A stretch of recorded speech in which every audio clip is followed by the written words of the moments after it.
Good morning. Say good morning. Good morning. Good morning. Okay, so I always like to try to sit where you'll be able to see Frankie. He's in a pretty good mood. I just, the other day I just went to Goodwill and got they've raised the price from the bottom prices of stuffed animals from $1.99 to $2.99.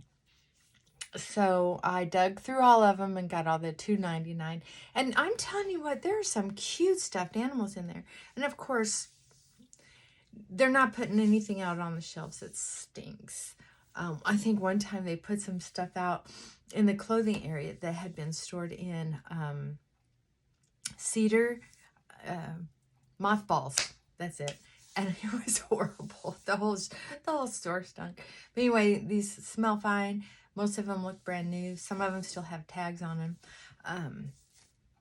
So most of them, I imagine, are from women or whoever donating all the stuffed animals their ex gave them. That's what I imagine. Okay, I need some moisturizer. So today's talk is about anger. And I'm hoping, because I know it's not, my people seem to be working on themselves, my regulars, working on yourselves, trying your best to improve individually. I know I am. Sometimes it can be a challenge. I get it. And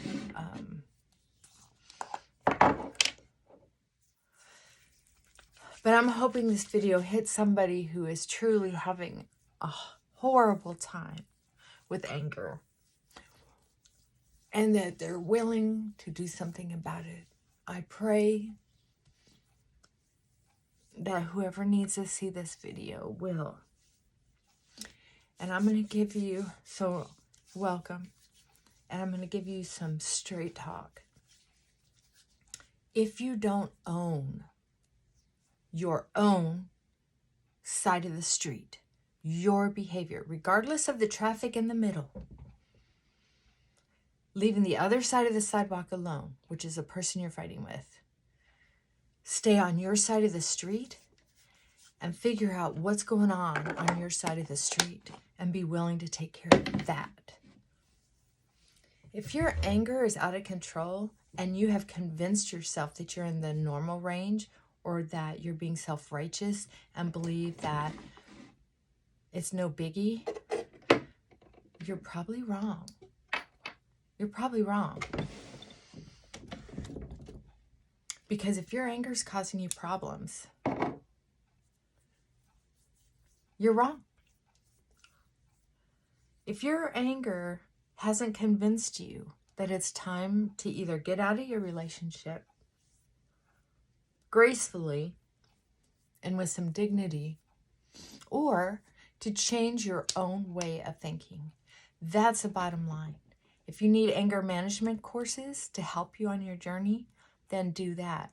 But I know anger's a powerful drug. It's like crack. It tells you you're right. You gotta have it. You gotta have that anger. You gotta be able to prove yourself. You gotta be able to be heard. You gotta have that other person give in.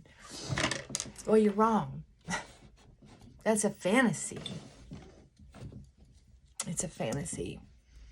And if you don't figure that out, you're going to hurt your own personal health. You're going to hurt someone else. You might end up in jail. And if you have kids, do not fool yourself into thinking they don't see you, because they do. They absolutely do see you. And it's embarrassing. They're embarrassed.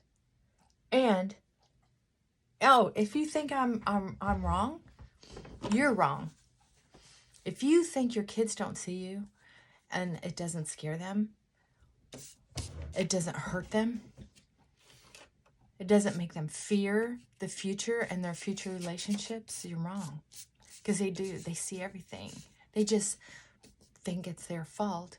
And then they, in turn, will behave just like you or just like the person that you're in a relationship with. That's what happens. That's generational trauma. If your anger is getting you in trouble, get help. It's not easy. Understand the chemicals in your brain that tell you you're justified in stabbing one more time. Not literally. Emotionally jabbing somebody. If you think that that's legitimate behavior, you are wrong. You're just wrong. I will tell you the truth about changing and about getting anger under control. Your commitment level has to be high.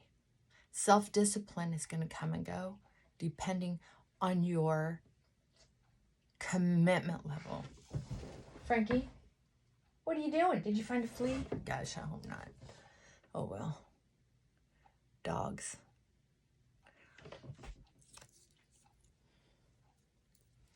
So I'm just trying to tell you that. Well, that got carried away. Understand that going over to their house one more time,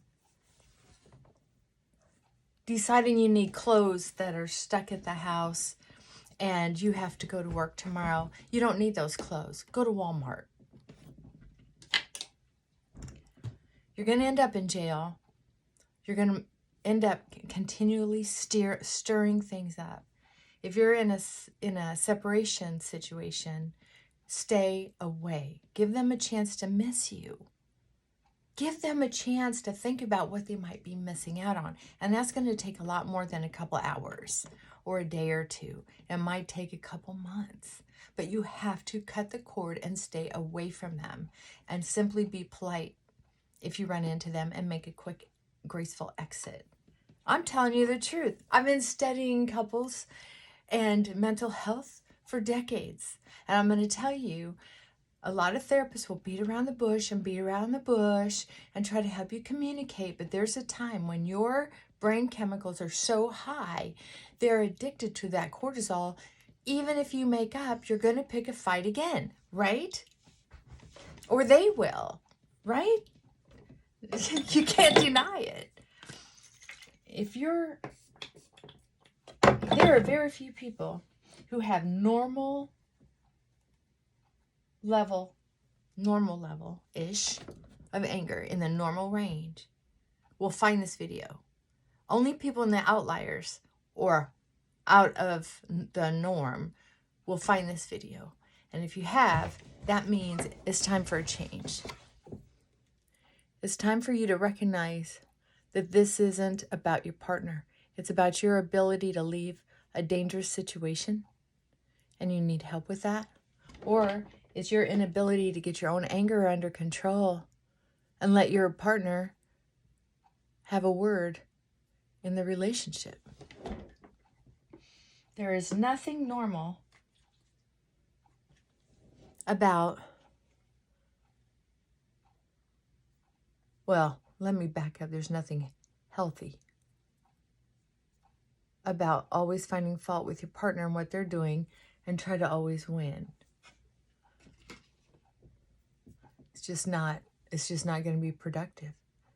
You have to practice shutting your mouth above all else. But I don't want to, but I want to be heard, but I'm right. It doesn't matter. And you can use all the cute slogans you want to, or all the feminist slogans you want to, or all the human rights slogans you want to, but do you want a relationship or not? Do you want to end up in jail or not? That's what it's going to come down to. It's exactly what it's going to come down to.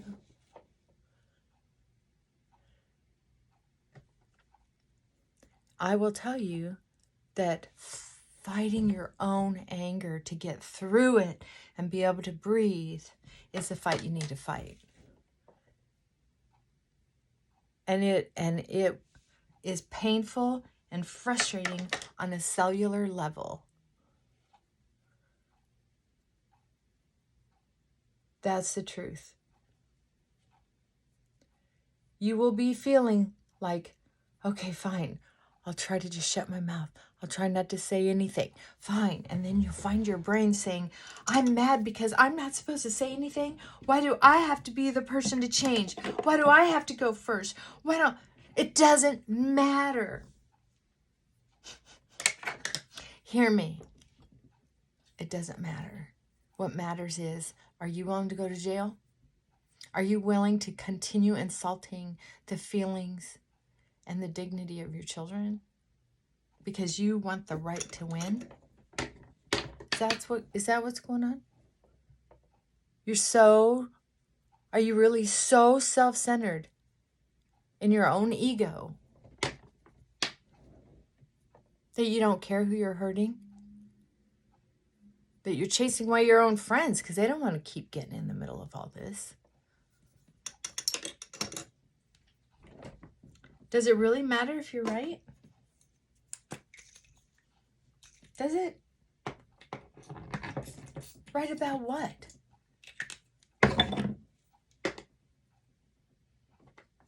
Well, I'm getting excited about it because I don't know if it was the full moon or what, but I'm telling you what, I have some clients that have slipped off the wagon. And I have some old clients who have come back out of the woodwork. What was it? It was a eclipse, some kind of special eclipse. I saw some pictures of it. It's just gorgeous. Nature is so gorgeous.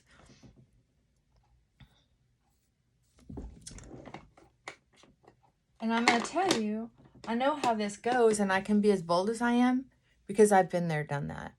So don't think that I don't know what I'm talking about, because I do. And I've studied the neurology of the brain just enough to know what addiction looks like. And bad behavior is an addiction. Loosely speaking, because people have it all around crack or alcohol. No, it's about behavior as well. Your own brain chemicals can be trained to behave a whole lot like outside chemicals.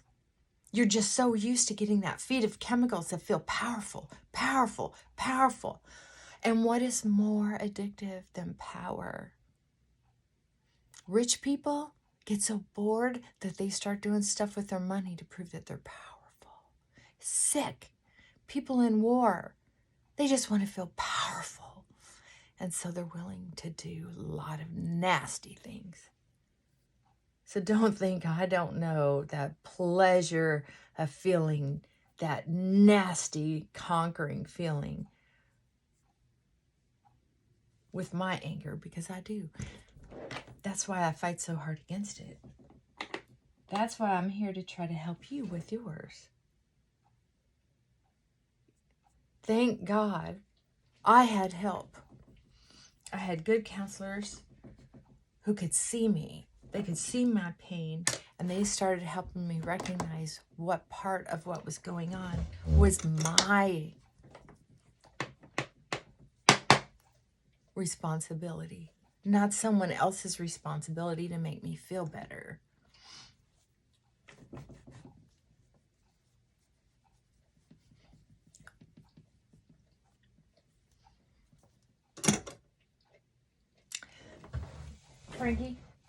Frankie, enough. Thank you, boy. You're a good boy. Your mama's baby boy. So, I'm going to calm down, and I'm going to do some stuff around the house. And kind of decompress. Ooh, and I got some Ghirardelli pumpkin syrup.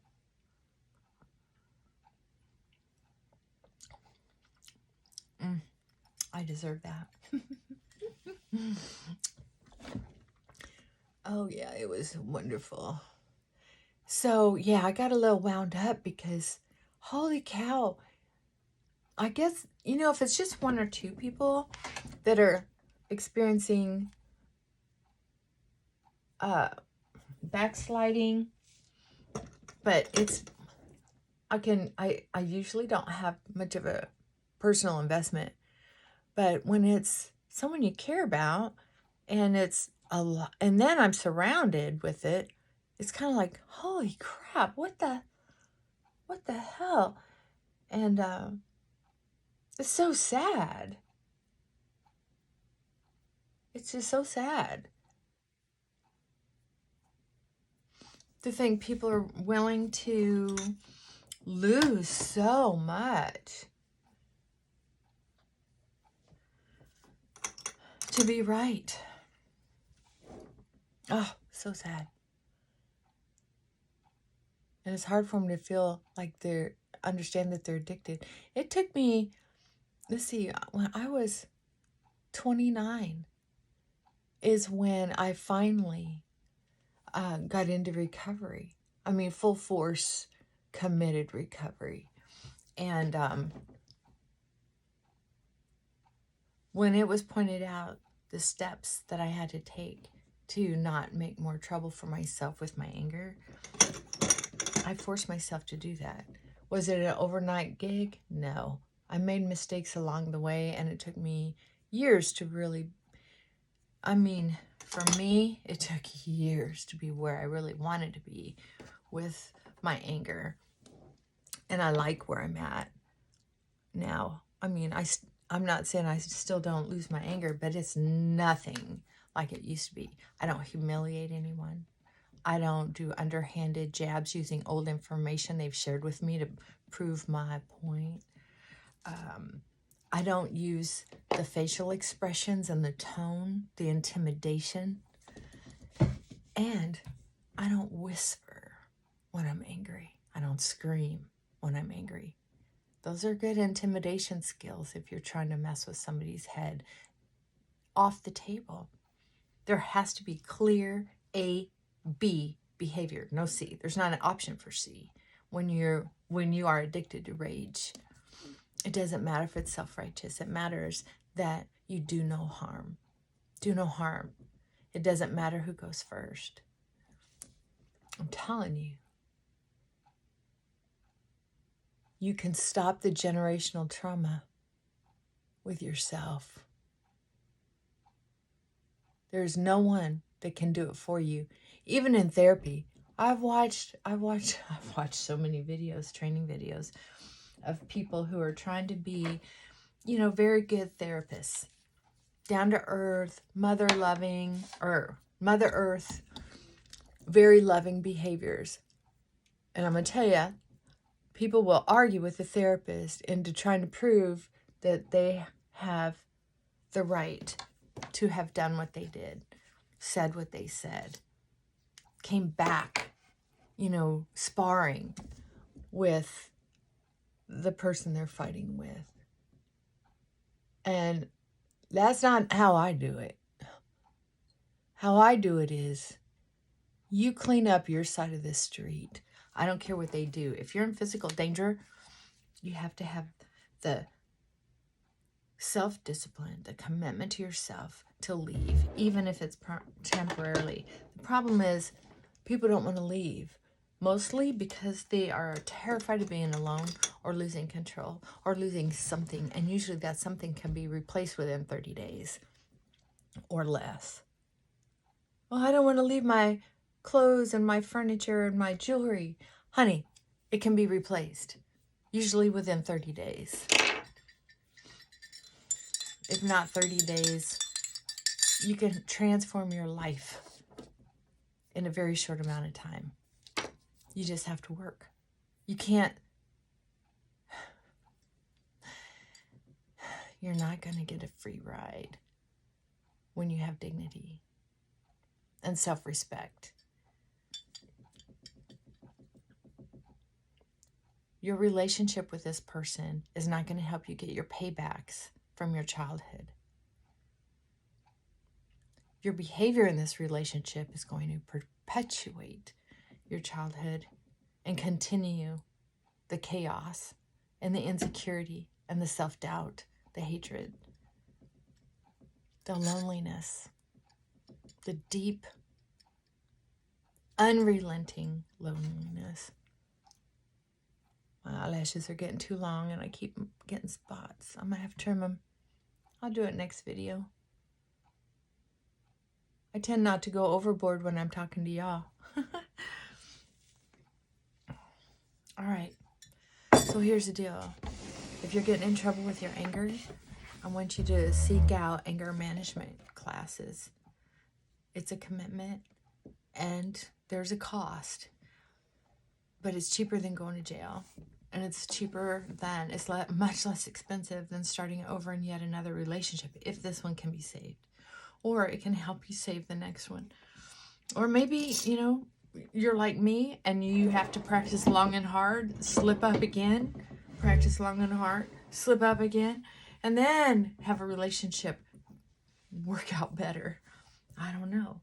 But you're going to know your journey. You're going to learn if you go to counseling with someone who understands anger, rage, desperation, terror,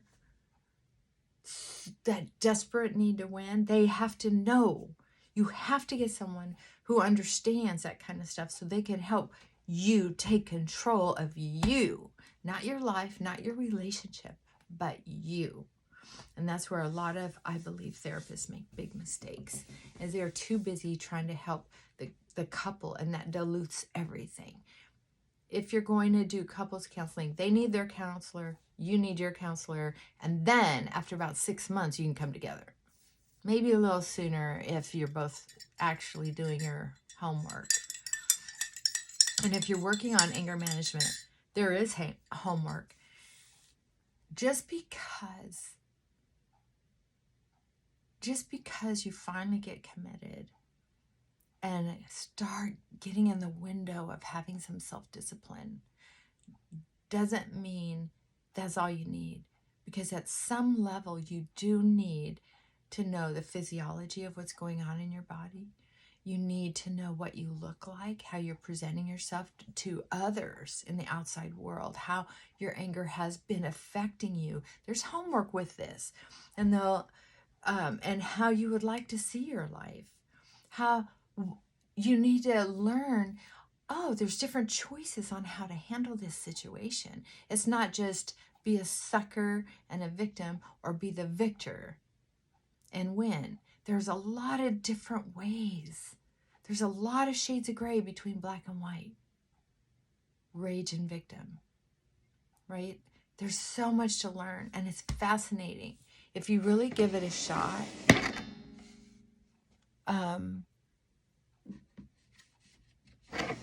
it'll be the most fabulous investment you've ever made in yourself. Hardly anyone benefits from rage. It takes rage to kill, and we don't want it. And if you're not actually killing someone, you're killing their soul. Is that really what you want? With your mouth, what comes out of your mouth? Is that really what you want your children to see? Your neighbors? Your boss? And you wonder why you can't keep a relationship, or why people push against you? I might be going too far here. I don't want a lot of hate mail. I'm just saying it takes getting down and figuring out, what is it that you want? Isn't there a different way to get your needs met? And if you can't get it met from the person you're with, you may be able to get it from someone new. Someone who's maybe not lacking in communications like you are. Maybe someone who can appreciate you and what you have to offer a relationship. But what are you offering the relationship? You got to figure that out. I want you to understand that just because you're angry, just because you might be a little bit embarrassed about your own behavior, or maybe you don't see anything wrong with your behavior at all, but your honey just locked your doors, or won't let you see your kids, or is reporting you at their work, or they're burning your clothes, or they're trying so hard to turn all your friends against you, and then you prove them right by your behavior. It's like, wow. Then the victim looks like a perpetrator and then becomes a perpetrator, right? That's childhood trauma. That's childhood drama playing out over and over and over again. Or you've been groomed over and over and over again by the same person that you were in love with. And at some point, we can try to figure out why, but at some point, it does not matter why. Why can come later. What matters right now is that you stop. Stop. Do what you can to stop your mouth, stop your behavior, take a break, get away from it, gently and with grace, without saying that last word to give a dig, without slamming the door, right? We'll talk more about anger because it's a fascinating topic. There's a lot of good stuff out there. And I just want you to know there's hope, but there's not hope in change if you don't have the guts to be committed to self-discipline. You have to be committed. You have to take responsibility for your own behavior. It cannot rely on the other person. That's the truth. And I say this with love. And there are some excellent anger management courses out there. Excellent. You're not alone.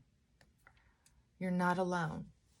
You might not be in the normal range, or maybe you're in a kind of outer bounds, outer perimeter, or an outlier, but you're not, hopefully,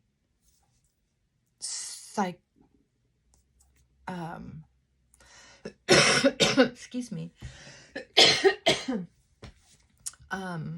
antisocial and narcissistic that you're just looking for more tools on how to win.